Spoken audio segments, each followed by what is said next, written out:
I'm being lazy today and don't want to set up my light. I'm recording this late afternoon, so I'm really hoping that the light holds out for the duration of this video. Let's hope that wasn't a mistake. Hello, welcome. Today I'm going to be doing a Disney Flashback video. We are up to 1970 and we're going to be talking about the Aristocats. If you haven't seen my Disney Flashback series before, basically I'm going back through all the Disney animated movies, maybe some not animated, we will see, and rewatching them because many of them I haven't watched since I was a kid, or I just haven't watched in a while, so I wanted to go back and rewatch them, and I make videos about them, sharing what I thought with you. I do have a playlist of all the ones I've done previous to this, so I'll link that below and in the cards so you can check out the ones I've done prior to this one. The Aristocats wasn't a favorite when I was younger, probably because when I was a kid, I didn't really like cats. I was kind of afraid of cats. But diving right into the movie, the opening credits begin with someone singing about the Aristocats, and they have a French accent. I couldn't make out a lot of the lyrics because of the accent, but they also had some black outline animation of the cats in the background during the credits. The music in this film was once again done by George Bruns, as it was in a number of the films I've spoken about recently. The voice singing during the credits eventually changes from English into French. It makes sense when we see that the story begins in 1910 in Paris. We are immediately introduced to Duchess, a white cat, and her daughter Marie, who is also a white cat. Duchess also has two boy cats, one orange and one black. Their names I found much harder to understand, so I looked them up and saw why.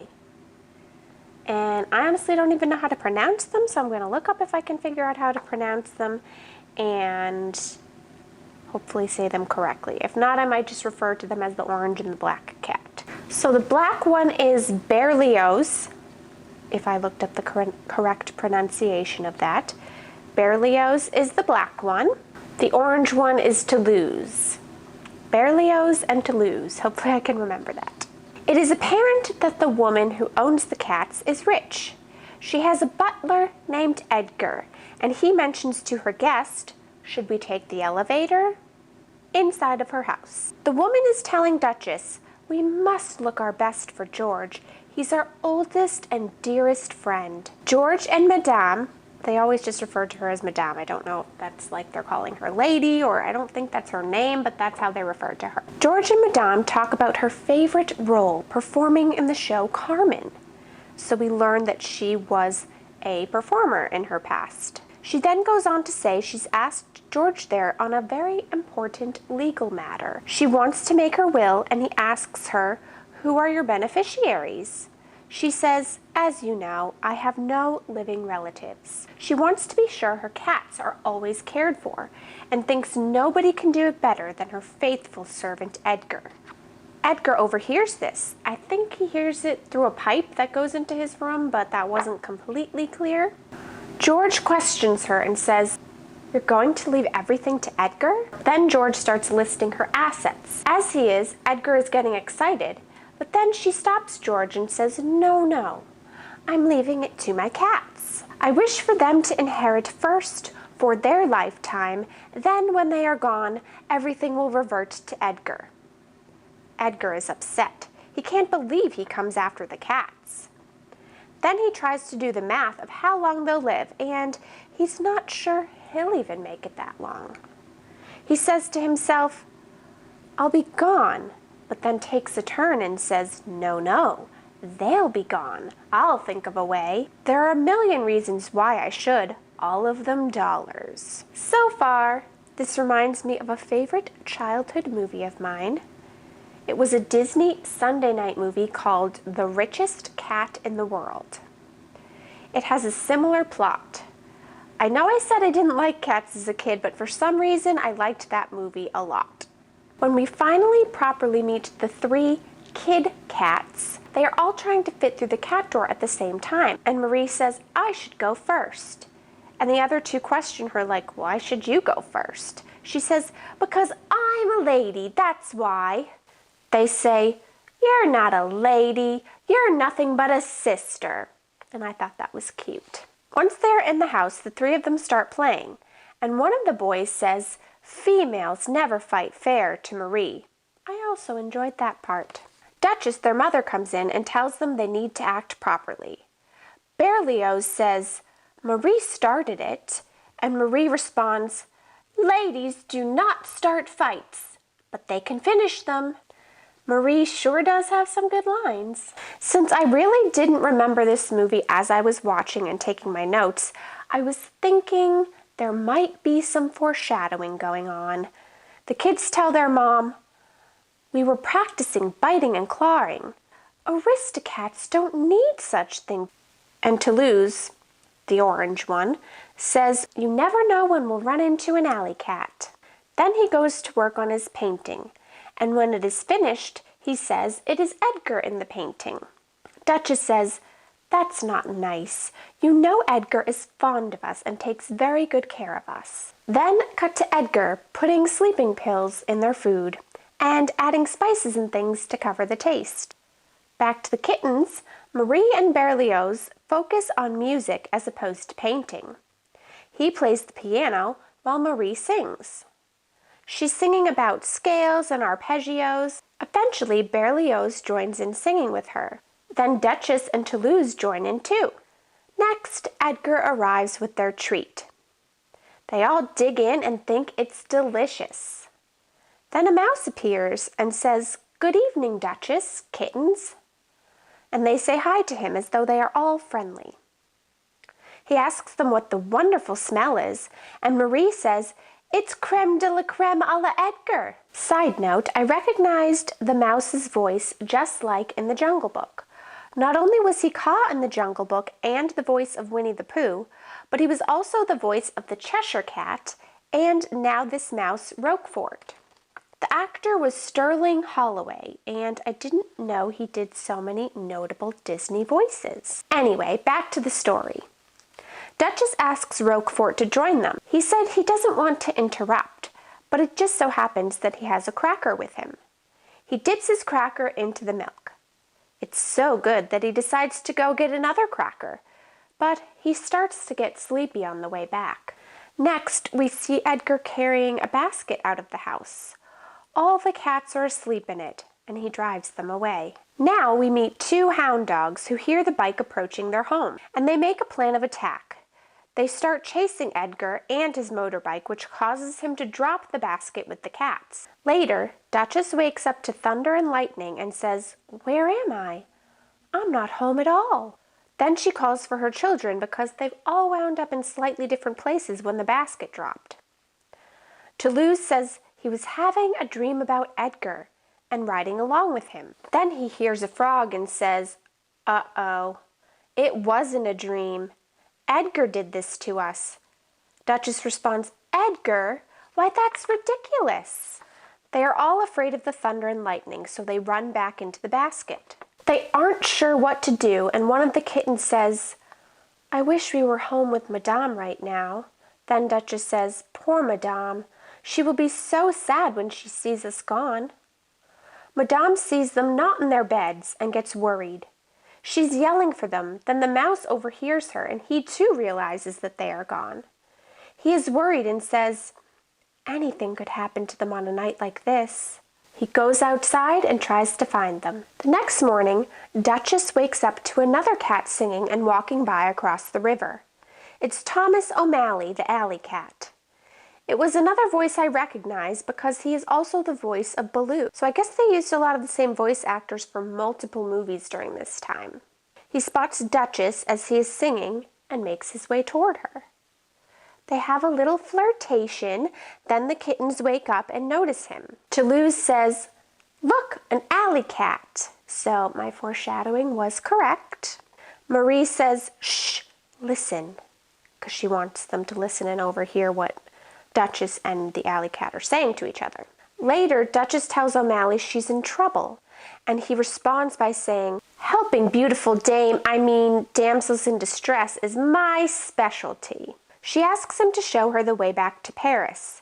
He tries to woo her a bit until he realizes the 3 children are with her. It doesn't appear he's going to help her, so Duchess starts to move along. Toulouse stops and says to him, "I'm a tough alley cat too." O'Malley says, "I bet you're a real tiger in your neighborhood." Then the kid responds by saying, "Yeah, that's 'cause I practice all the time." Duchess calls him and O'Malley says, "See you around, tiger." Then he says to himself, "Now that's quite a family." Then he says, "Come to think of it, O'Malley, you're not a cat, you're a rat." He decides to help them and tells them, "You'll take a ride on a magic carpet." He sees a truck coming and scared the driver so that they could ride on the back. As they are driving away, Marie falls off, so O'Malley grabs her and runs back to the truck. Now he decides to go with them, realizing they probably won't make it on their own. He says, "When we get to Paris, I'll show you the time of your life." Duchess says, "We can't do that, our madame will be worried about us." O'Malley responds, "Humans don't get too worried about their pets." That line made me chuckle because that is certainly not the case with Sir Duncan and myself, and he just happens to be right here. I don't think you can see him in the frame, but he is listening and participating in this video. Hopefully he'll show himself at some point. We will see. Duchess says, "Oh no, you don't understand. She loves us very much. She's all alone in that house. She's always said we're the greatest treasures she's ever owned." Now we are back at Madame's house. Edgar is in the barn and basically confessing or bragging about what he's done to the horse, who the mouse happens to be with. Edgar says, "I've made the headlines. The headline is, 'Mysterious Catnapper Abducts Family of Cats.'" He then says, "They wouldn't find a clue to implicate me. Why, I'd eat my hat." Then he says, "My hat, my umbrella," realizing that they'd been left at the scene where he left the cats. Eventually, the driver of the truck notices the cats and kicks them off. Duchess says, "What an awful human." O'Malley says, "Some humans are like that. I've learned to live with them." O'Malley winds up saving the kittens multiple times along their journey. Next, Amelia and Abigail, 2 geese who are also twins, show up. They help Thomas get to shore since he fell in the water and doesn't know how to swim. O'Malley mentions they are headed to Paris, and the geese say, "So are we." Oh, Thomas is O'Malley, in case that wasn't clear. They join the cats to head to Paris, and the geese line them up as geese would do, and everyone waddles along. They make it to the Le Petit Café in Paris, where Amelia and Abigail's Uncle Waldo is. Uncle Waldo is a bit drunk because he's been marinated in alcohol, so the twins take him away so they can put him to bed. Meanwhile, Edgar is... Oh, here he is. You're the star, Duncan. Okay, bye-bye. Meanwhile, Edgar is headed off to get his hat and umbrella. The mouse hops on his bike with him to try to learn the location, but winds up getting knocked off before he gets there. In order for Edgar to get his hat and umbrella back, he has to pass the hound dogs again, and it turns out one of them is wearing the hat and umbrella. The dogs hear noises that they think are shoes, but then they decide it must be a cricket. Edgar attempts to use a fishing rod to get the hat off of the dog. Eventually, Edgar winds up petting the dog that's wearing the hat. Without the dog really noticing because he's half asleep, Edgar manages to get the hat from him. Next, he takes the basket that the cats were in. The other dog is in it and slides right out and into the spot where the other dog is. Lastly, Edgar is trying to get the umbrella, but it's caught. The dogs start looking around trying to figure out who took their stuff. They aren't the best bloodhounds. One winds up stepping in Edgar's shoes or a random pair of shoes, I wasn't really sure. They are trying to figure out where the sound of the shoes is coming from, and they wind up scaring each other. They ultimately do not end up catching Edgar, and he gets away. The kittens are tired from walking so much, so O'Malley takes them to his Paris pad. His friend Scat Cat and his band are there jamming. He then sings the song, "Everybody Wants to Be a Cat." Later, Duchess and O'Malley are sharing their feelings with each other.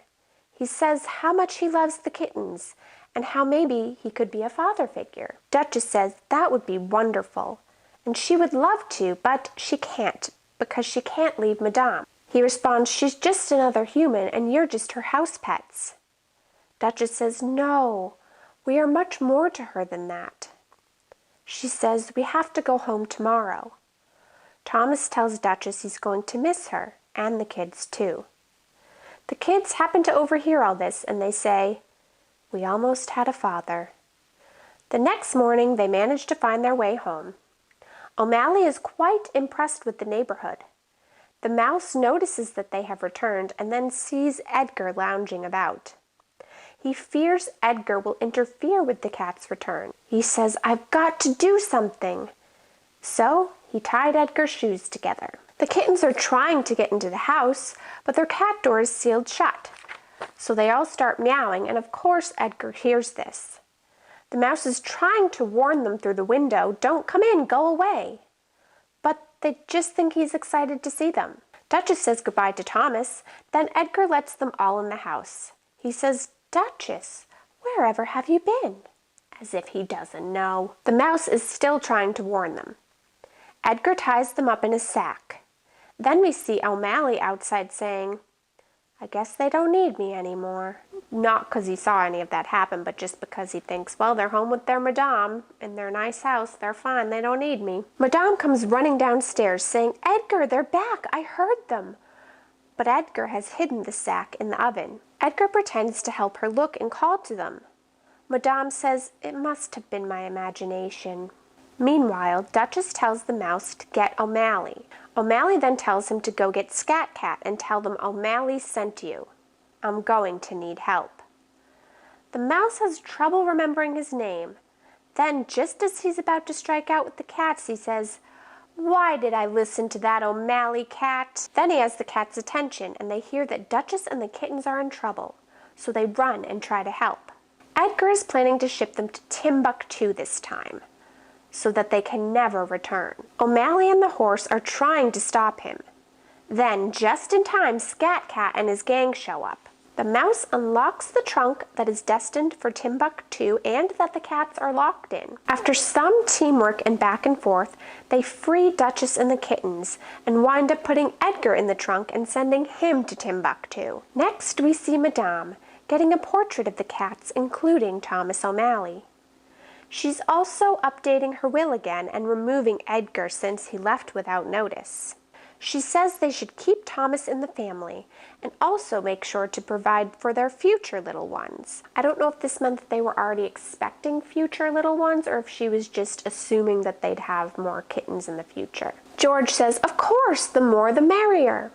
Side note, Madame reminds me of the grandmother in Anastasia. I know this came out before Anastasia, but the character still just reminds me of that character. Downstairs, Madame has a surprise for the cats. It's Scat Cat and his gang playing music.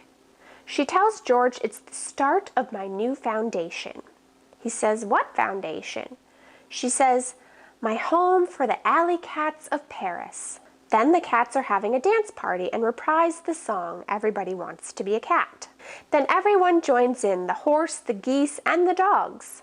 It's cute at the end because one dog says, the end.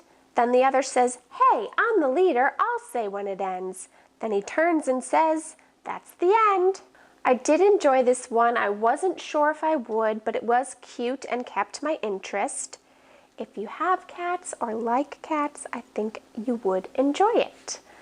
But let me know what you thought of this Disney Flashback video. I hope that you enjoyed watching. I hope you liked this series. Give it a thumbs up. It really helps out my channel and helps more people to see my videos. I also love it when you leave me comments. I love hearing your feedback and just hearing from you. It's a lot of fun for me. So let me know what you thought down in the comments. Are you an Aristocat fan? Do you have an Aristocat at your house? I kind of think Duncan's an Aristocat because he lives a pretty cushy life. I'm not completely sure what I'm going to be doing for my next flashback video because if I stick with just the animated, I think it would be Robin Hood. But I might decide to add another one in there based on the timeline, just because I haven't seen it since I was a kid and I would like to share it with you, so we will see. Stay tuned for that. This video is probably already long enough, so I'm going to wrap it up. I hope you have a magical day, and I'll talk to you soon.